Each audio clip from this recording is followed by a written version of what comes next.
الله ربي والإسلام ديني ومحمدا رسول الله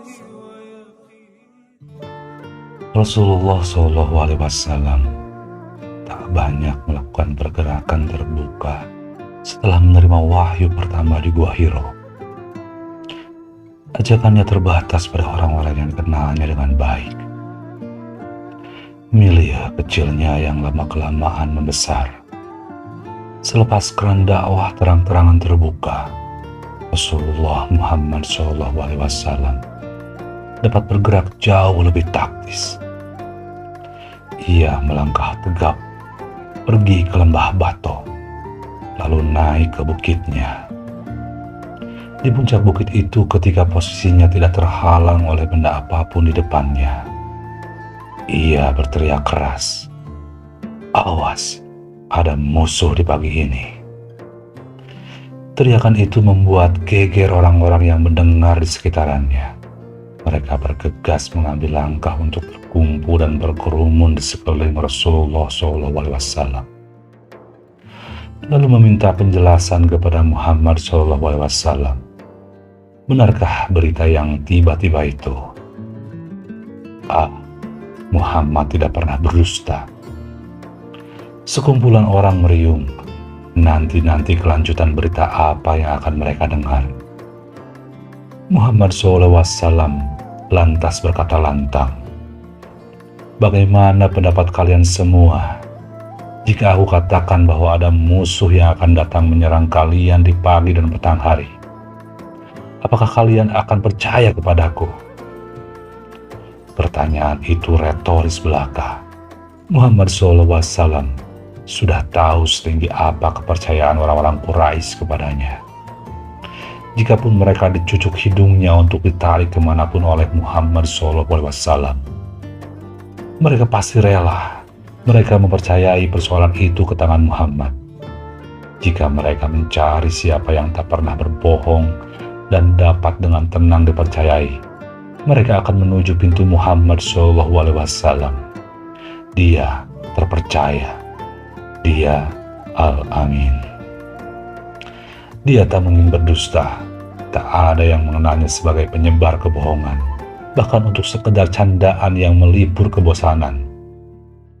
Namun, perkara teriakan itu ternyata tak berhenti hanya pada soal percaya atau tidak percaya. Muhammad SAW melanjutkan pernyataan intinya, "Maka sesungguhnya aku memperingatkan kalian akan azab yang keras." Muhammad SAW ternyata mengajak kepada tauhid, ajaran baru yang menyelisihi praktik ritual keagamaan Quraisy di masa itu. Muhammad SAW memang terpercaya. Ia memang tak berdusta, namun untuk urusan mengikuti ajaran baru, Muhammad SAW bukanlah orang yang dianggap patut untuk digugul lagi. Bahkan, Abu Lahab menepiskan kedua tangannya, lalu berteriak balik dengan kencang sambil bercerca, "Celakalah kamu ini, karena inikah engkau mengumpulkan kami?" Ia berbalik arah meninggalkan Muhammad SAW dan menyusun agenda penting berikutnya untuk melawan keponakannya sendiri. Ia membangun kekuatan bersama Abu Jahal dan penentang lainnya. Mereka memetakan kampanye negatif dan hitam, memproduksi hoak, dan menjalankan strategi blokade untuk meredam kebisingan yang dimunculkan Muhammad SAW dan pengikutnya. Apakah ajaran yang dibawa Muhammad itu sama sekali baru, sehingga mereka merasa penting untuk menolaknya secara keras? Tidak. Jika Abu Lahab, Abu Jahal, dan para pengikutnya ditanya tentang siapa yang memberikan mereka rizki dari langit dan bumi, fasayaquluna Allah, mereka akan menjawab Allah.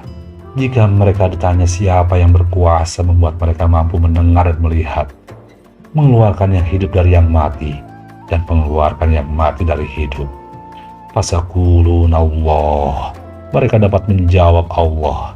Jika mereka ditanya siapakah yang menciptakan mereka, membentuk rupa wajah mereka, dan mengirimi mereka keturunan yang berurut-urutan, fasayaquluna Allah, mereka dengan ringan menjawab Allah. Pengetahuan mereka tentang Allah tak kalah hebat, tauhid rububiyahnya mantap, namun itu tidak berimplikasi sedikitpun pada kerelaan untuk membangun tauhid uluhiyahnya, untuk merelakan hidup dan matinya dipersembahkan kepada Allah.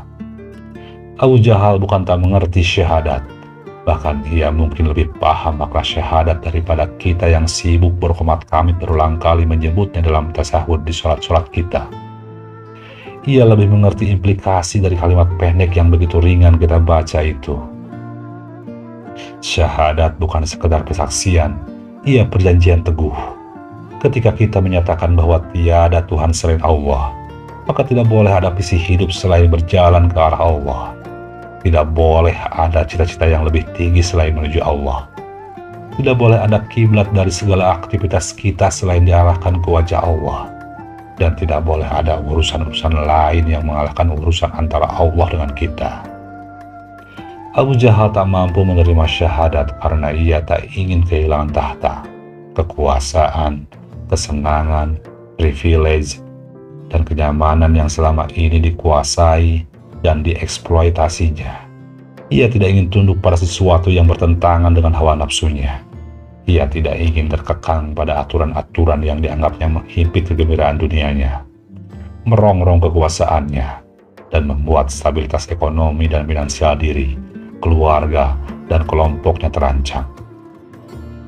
Jika hari ini kita tak mampu juga menyerahkan diri kita kepada Allah, barangkali pemaknaan syahadat kita sebatas formalitas kata dan ucap. Pemahaman kita bahkan tak seajak pemahaman Abu Jahal. Kita tak mengerti juga implikasi dari pernyataan singkat syahadat. Kita mengaku beriman, mempercayai segala urusan dunia diatur oleh Allah, dan meyakini bahwa ada kematian setelah kehidupan. Namun, diam-diam kita meletakkan harta, uang, posisi, jabatan, dan kekuasaan lebih tinggi daripada Allah. Kita meletakkan kiblat-kiblat selain Allah dalam visi hidup kita. Kita mendahulukan kepentingan selain Allah. Kita menyingkirkan syariat ke tepian dan mengambil jalan yang kita anggap lapang, meski menerabas aturan-aturan Allah. Syahadat kita, syahadat donat, syahadat kita cantik membuat lingkaran di tepian. Kita menyatakan bahwa kita percaya dan beriman kepada Allah dan segala perangkat keimanannya. Namun, syahadat kita bolong di tengah, tak berisi. Ketundukan kita terkikis nafsu. Kepasrahan kita kepada Allah tak berbekas. Nafsu kita dimenangkan. Keinginan dan cita-cita dunia kita ditinggikan. Perkara dan urusan-urusan dunia kita lebih diprioritaskan ketimbang Allah. Syariat kita pilih sesuka hati. Yang menguntungkan kita comot, yang merugikan kita abaikan. Syahadat kita, syahadat donat, tauhid rububiyah kita, entah dalam kajian-kajian keislaman. Namun, tauhid uluhiyah kita mengendur dan berlubang. Barangkali kita harus mengambil waktu lebih banyak untuk menambal yang masih berlubang, untuk menutupi yang tersempurna, untuk melengkapi syahadat yang tergerus. Wallahu a'lam bishawab.